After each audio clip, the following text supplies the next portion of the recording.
What is up, everybody? Welcome to Behind the Face Mask. Today we are here with an NFL video for the first time. It's the first day of draft week, and I promise you guys a banger video for every single day until draft night, where we'll be doing a draft recap and an actual content video. So let's get into it. I'm going to be doing my mock draft. And this unfortunately won't have any trades in it because a lot of these websites are crappy and require you to pay for trades, so we're just going to be doing it stock. A lot of you guys know I'm a Bears fan, so I'm super excited to do my first round mock draft. Obviously, as you can see here, we have the first and the 9th pick in the first round. So, first up on the clock are the Chicago Bears, and this is a no-brainer. We're taking Caleb Williams. He is just too good. There's no way to pass him up. I do believe that Drake May will be good in the NFL, but he's not better than Caleb Williams from what we've seen. Next, we have the Commanders, and they are going to be taking Drake May at the 2 spot. He's technically ranked 3rd on this list from this website, but Marvin Harrison Jr. will not go to the Commanders, in my opinion. So Drake May goes off the board 2nd, and the Patriots are going to be taking the 3rd quarterback off the board in Jayden Daniels. I personally believe that Michael Penix is better than Jayden Daniels, but I think the Patriots will take him at the 3 spot. I just dislike his game. I think he runs around, frankly, like an idiot, and he seems to be hit like a cartoon character every single game, and it's a miracle he's not injured more than he is. But I think the Patriots are going to take Jayden Daniels at this 3 spot, so that's what we're going to do. At number 4, the Cardinals will most definitely take Marvin Harrison Jr. They definitely need a weapon. And at number 5, it's an interesting pick here for the Chargers.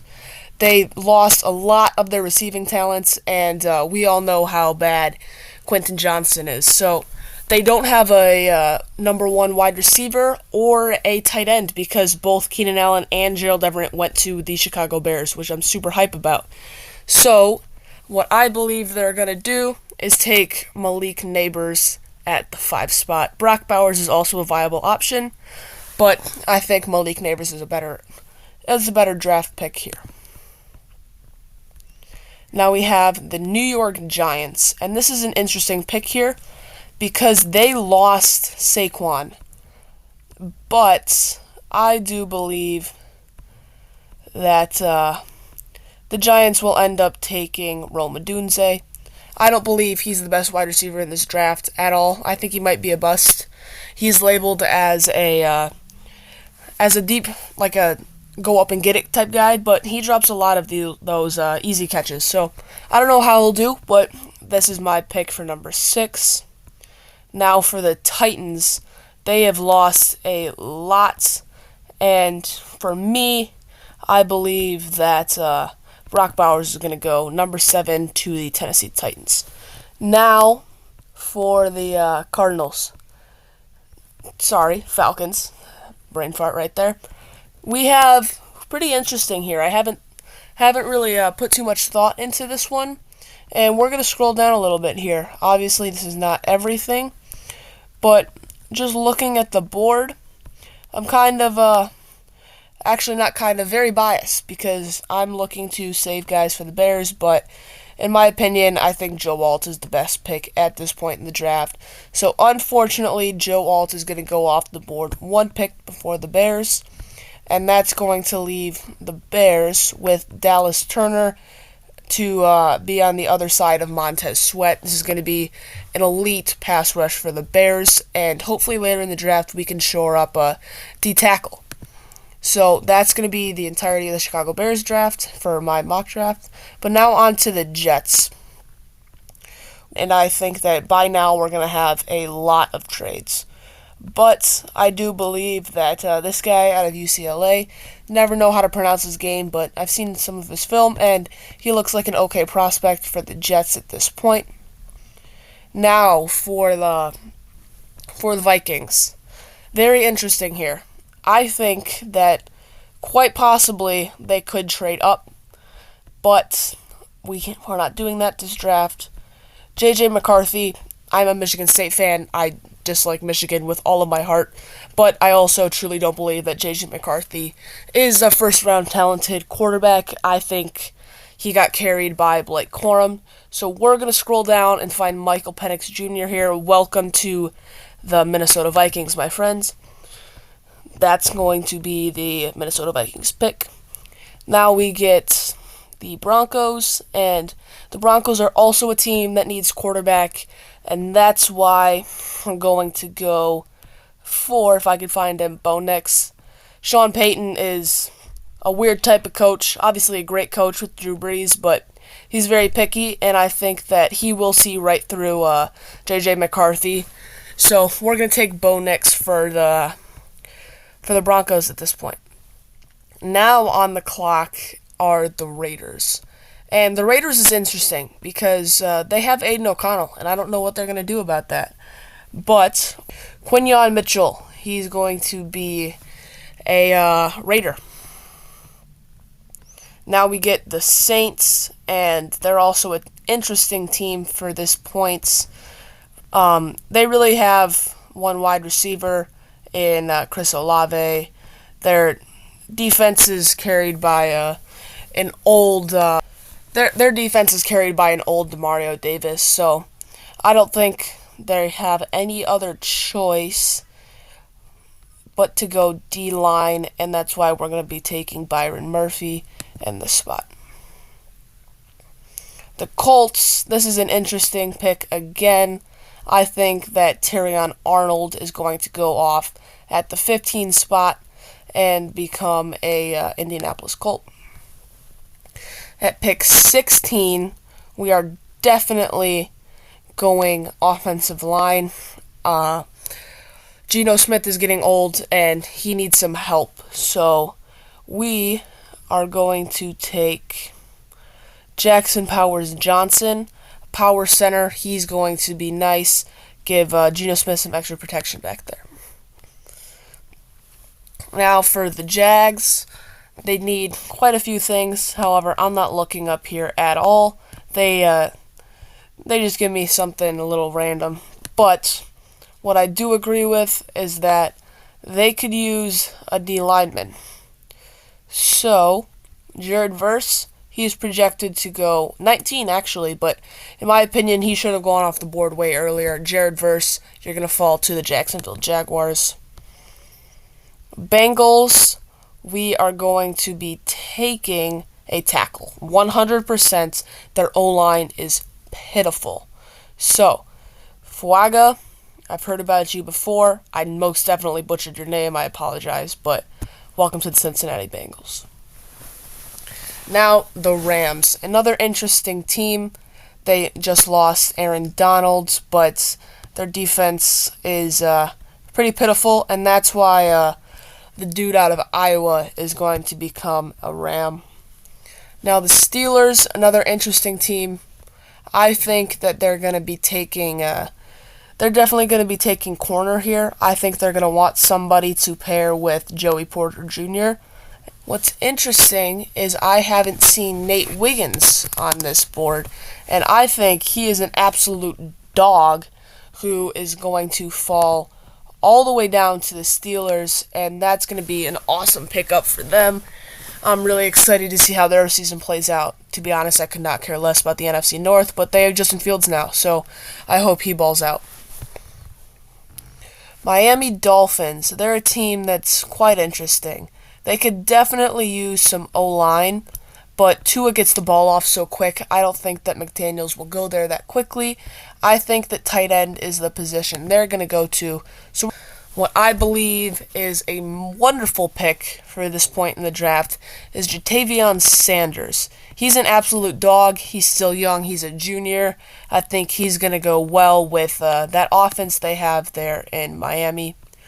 Now we get a Philadelphia Eagles team that just lost Jason Kelce, but still has one of the best O-lines in the entire league, except I don't know about their linebackers, to be honest. I believe is a wonderful pick for the Eagles at this point in the draft, if they don't trade up, which I don't think they will, is Edgerrin Cooper.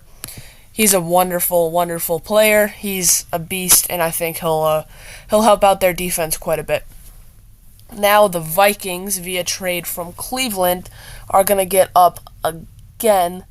This time, I think we're going to be bolstering the O-line for Michael Penix Jr. with a really nice O-lineman here. I think that a great pick for the Vikings to bolster their O-line is Christian Haynes. He's an absolute dog. Now we get the Cowboys, and you can see they need quite a lot, and this is completely accurate. They've lost quite a few O-linemen in free agency. They really didn't do squat in free agency. It was pitiful. The Cowboys are pathetic. It's really quite funny to watch, but I think after losing Tony Pollard, they're going to be taking Blake Corum at pick number 24. Quite a miracle that he fell that far. Now for the Green Bay Packers, my least favorite team in the entire world, they're going to be taking a safety. So, with the Green Bay Packers pick, I'm not happy about this whatsoever because this is an amazing player. Tyler Nubin is going to be going to the Green Bay Packers. Quite unfortunate. What is fortunate, though, is Baker Mayfield getting his bag, and they could use a running back. They definitely need a better run game to help out, and here's what we're going to do with it. They are going to be taking Jonathan Brooks, an absolute beast of a halfback. He's going to be going down to Tampa to destroy the pitiful teams down there. It's quite funny, to be honest. Now, the Cardinals are up again with the 27th pick, and what we're going to be doing here is we're going to be taking a D lineman. So, for the Cardinals and their second pick of the first round, they're going to be taking Braden Fisk out of Florida State. Now, the Buffalo Bills, a team that really needs everything, to be quite honest, they're going to be taking wide receiver at this point in the draft. I do think that they'll be trading up because their wide receivers are not good at this point. They've lost Stephon Diggs, they've lost almost everybody, and they need to get Josh Allen some help right now if they want to continue to make the playoffs and lose in the divisional round to the Chiefs. I believe, if I can find him, that Keon Coleman is an absolute dog. Now, for the Lions pick, it doesn't say so here, but the Lions corners, and not corners, but safeties are pathetic. Their secondary is what I believe was their biggest weakness on the team, and that's why eventually they got the top taken off versus the 49ers, which would have sent them to the Super Bowl. So, no-brainer here, Javon Bullard is going to be going to the Lions. Now, for the Ravens pick, they don't really need much, but I think they could use another young wide receiver to pair with Zay Flowers, and Brian Thomas is a great prospect here. And so that's a really easy pick for the Ravens. Now, clearly, we don't need much for the 49ers. The 49ers have an absolute god squad over there in San Francisco. But I do agree for once over here. I think corner is a position that could be shored up for the 49ers. And so, as funny as it may seem, Kool-Aid McKinstry is going to be going to the 49ers. And lastly, for the Chiefs, wide receiver seems to always be a position of need. And so, at the wide receiver position, Adonai Mitchell is going to be going to the Chiefs to finish our first round mock draft.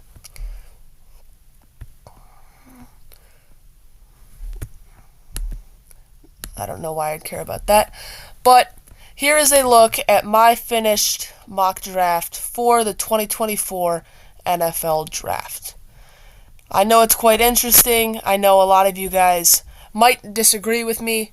I Haven't done an NFL video before. I hope you guys enjoyed. Let me know down in the comments if you think I should keep doing content like this. Let me know if you agree or disagree with any of my picks.